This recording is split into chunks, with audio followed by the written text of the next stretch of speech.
Film की शुरुआत होती है एक लड़के जूनवू से जो अपने माता पिता और बहन के साथ रहता है। उसे वीडियो गेम्स खेलने का बहुत शौक था, खासकर पबजी का।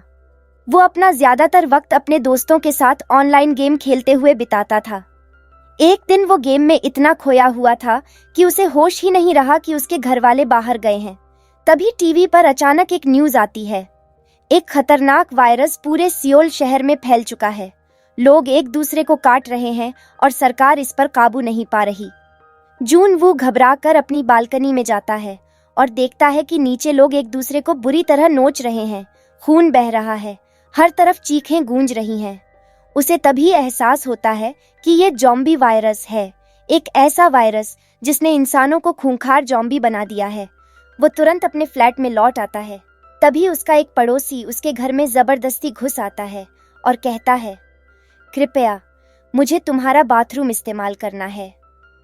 जूनवू कुछ समझ ही नहीं पाता कि तभी टीवी पर खबर आती है कि संक्रमित लोगों की त्वचा सफेद पड़ जाती है, उनकी आंखें लाल हो जाती हैं और उनमें इंसानियत नहीं बचती।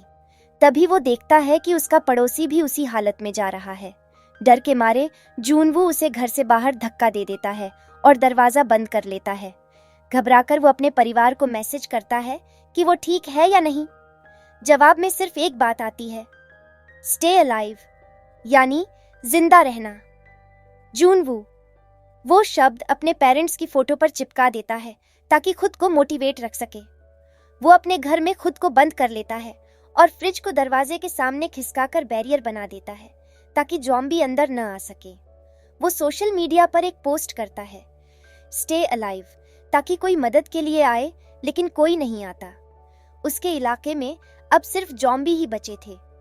ड्रोन से देखने पर उसे एहसास होता है कि पूरा इलाका तबाह हो चुका है। मोबाइल की बैटरी भी खत्म हो जाती है और वो पूरी तरह अकेला रह जाता है। वो नोटिस करता है कि ज़ॉम्बी अब भी अपनी पुरानी आदतें दोहरा रहे हैं। जैसे कोई ऑफिस जाता था तो अब भी वहाँ की दिशा में चलता है, कोई फायर फाइटर था तो रस्सियों से चढ़ना नहीं भूला। यानी ये ज़ॉम्बी अपने पिछले जीवन की कुछ हरकतें दोहरा रहे हैं। एक दिन जूनवू देखता है कि नीचे एक पुलिस वाली ज़ॉम्बी से लड़ रही है, लेकिन कुछ देर बाद वो भी मारी जाती है। उसे देखकर जूनवू का दिल टूट जाता है। वो हर दिन खुद की वीडियो बनाता है, अपनी हालत रिकॉर्ड करता है ताकि अगर कोई मिले तो उसे उसकी कहानी पता चले। खाने पीने की चीज़ें खत्म हो चुकी हैं, पानी भी नहीं बचा। भूख के मारे वो सिर्फ ड्रिंक्स पीता है और एक दिन उसे भ्रम होने लगता है कि उसका परिवार वापस आ गया है, लेकिन असलियत कुछ और होती है। तभी मोबाइल नेटवर्क आता है और उसे उसके परिवार की आखिरी वॉइस नोट मिलती है जिसमें वो कहते हैं कि वो अब जिंदा नहीं है। ये सुनकर जूनवू बुरी तरह टूट जाता है। गुस्से में वो घर की सारी चीज़ें तोड़ देता है, चिल्लाता है और बाहर भागता है। लेकिन जब वो ज़ॉम्बीज़ को पास आता देखता है तो फिर से अंदर भाग जाता है। अब उसके मन में सिर्फ एक ही बात रह जाती है, स्टे अलाइव। वो सोचता है कि वो कभी ज़ॉम्बी नहीं बनेगा।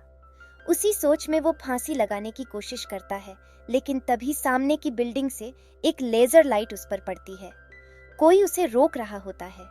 वो देखता है कि सामने वाली बिल्डिंग में एक लड़की है, किम यू बिन। दोनों इशारों से बात करने लगते हैं। यू बिन बहुत समझदार और मजबूत लड़की थी। उसने अपने दरवाजे पर ज़ॉम्बीज़ के लिए जाल लगाया था। एक ज़ॉम्बी फंसता है और वो मजबूर होकर उसे मार देती है। उसे किसी को मारना अच्छा नहीं लगता, लेकिन हालात ने उसे ऐसा करने पर मजबूर किया था। वो नोटिस करती है कि जूनवू कई दिनों से भूखा है, इसीलिए वो खाने का पैकेट रस्सी से बांधकर उसके फ्लैट की ओर फेंकने की कोशिश करती है, लेकिन बॉल नीचे गिर जाती है। जूनवू अपना ड्रोन भेजता है और रस्सी के जरिए दोनों के बीच एक कनेक्शन बना देता है।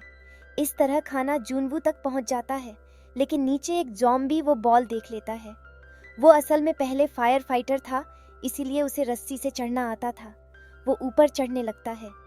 जूनवू का ध्यान दूसरी तरफ चला जाता है क्योंकि उसके अपने फ्लैट का दरवाज़ा भी ज़ॉम्बीज़ तोड़ने लगते हैं।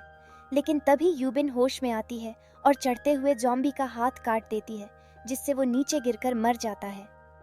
कुछ दिन बाद जूनवू पास के फ्लैट्स में जाकर खाने की तलाश करता है। उसे वहाँ एक ज़ॉम्बी का की कार्ड मिलता है जिससे वो दरवाज़ा खोलता है। अंदर उसे खाने पीने का सामान, वॉकी टॉकी और एडवेंचर इक्विपमेंट्स मिलते हैं। उसे लगता है कि ये किसी हाइकिंग लवर का घर है, लेकिन तभी वहां रहने वाला संक्रमित आदमी आ जाता है और उस पर हमला करता है। किसी तरह जूनवू बच निकलता है और वापस आता है। वो एक वॉकी टॉकी यूबिन को भेजता है और अब दोनों रोज बात करने लगते हैं। यूबिन बताती है कि उसे ऊंचाई से डर लगता है। दोनों बारिश का पानी इकट्ठा करके पीते हैं। अब उन्हें एहसास होता है कि अकेलेपन से ज्यादा डर इंसान को किसी और चीज से नहीं लगता। एक दिन बहुत सारे ज़ॉम्बीज उनके अपार्टमेंट की तरफ आते हैं। आवाज इतनी तेज होती है जैसे बारिश हो रही हो। कुछ चीजें गिर जाती हैं और सबका ध्यान यूबिन के फ्लैट की ओर चला जाता है। जूनवू समझदारी से उसके बगल वाले घर में फोन करता है ताकि ज़ॉम्बीज उस तरफ चले जाएं। उसकी चाल काम करती है, लेकिन अब दोनों समझ जाते हैं कि अगर ऐसे ही रहे तो एक दिन मर जाएंगे। यूबिन बताती है कि जून के बिल्डिंग के 8वें फ्लोर पर कोई ज़ॉम्बी नहीं दिखा तो उन्हें वहां जाना चाहिए। दोनों नीचे कूदते हैं और ज़ॉम्बीज से भिड़ जाते हैं। किसी तरह लिफ्ट तक पहुंचते हैं, लेकिन ज़ॉम्बीज वहां भी पीछा करते हैं। तभी एक अजनबी आदमी आता है और दोनों को बचा लेता है। वो उन्हें खाना और पानी देता है। यूबिन को शुरू से ही उस पर शक होता है, इसलिए वो खाना नहीं खाती, लेकिन मजबूरी में दोनों को खाना पड़ता है। असल में वो आदमी खतरनाक निकलता है।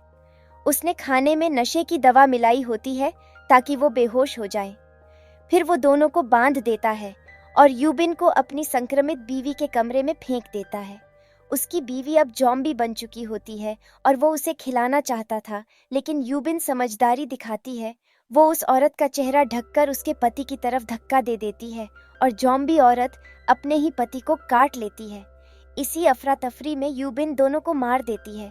गोली की आवाज़ सुनकर सारे ज़ॉम्बीज उस तरफ आने लगते हैं। यूबिन जूनवू से कहती है, अगर कोई रास्ता नहीं बचा तो मुझे गोली मार देना। तभी दोनों को हेलीकॉप्टर की आवाज़ सुनाई देती है। वो ऊपर छत पर पहुंचते हैं, लेकिन वहां कोई नहीं होता।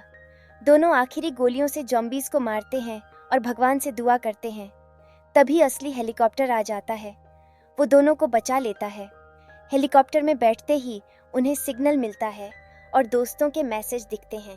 दोनों अपनी फ़ोटो इंटरनेट पर डालते हैं और लोकेशन शेयर करते हैं ताकि बाकी लोग जान सकें कि वो अब भी जिंदा हैं। और इस तरह जूनवू का स्टे अलाइव आखिरकार अलाइव बन जाता है। कहानी यहीं खत्म होती है। वीडियो पसंद आई हो तो वीडियो को लाइक करके चैनल को सब्सक्राइब कर दो और नेक्स्ट किस पर एक्सप्लेनेशन चाहिए कमेंट में ज़रूर बताएं।